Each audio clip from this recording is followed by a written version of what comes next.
So, ayun na naman mga guys, nagbabalik na naman ang inyong kusinerong pachamba dito sa ating kusina. So, ayun, magluluto naman tayo ng ating pananghaliang ulam. So, ayun mga guys, ipakita ko sa inyo kung anong klaseng isda ang ating lulutuin. So, dahil pa na, samahan nyo na naman ako. So guys, may nabili na naman tayong kakaibang isda. Ayun. Similya din to ng palad. Sa amin dito tawag ay piyan. Yan mga guys, similya din to siya ng palad mga guys. So ang masarap na luto nito sa amin dati, lagyan ng miswa. Ngayon, lulutuin natin sa larang. So ngayon mga guys, sundan nyo na naman.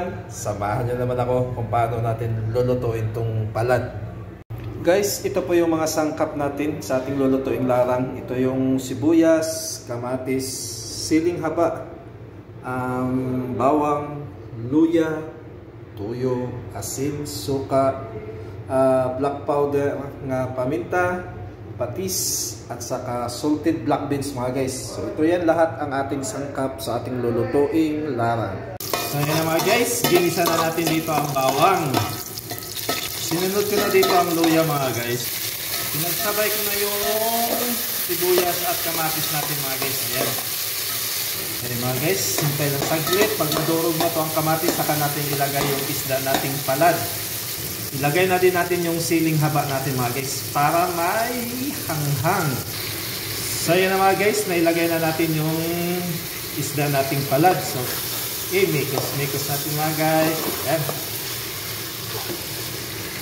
Ilagay na natin yung black beans natin mga guys, salted black beans. Ayun. Lagyan siya natin ng paminta powder.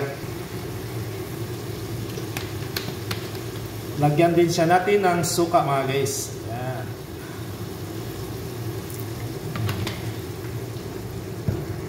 Katapos tuyo. Ayan mga guys. Katapos patis.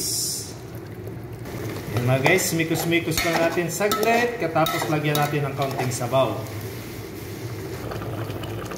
So ayan na mga guys, nalagyan natin siya ng sabaw. Ayan. So ayan na mga guys, tama na to sa timpla, tama na sa lasa.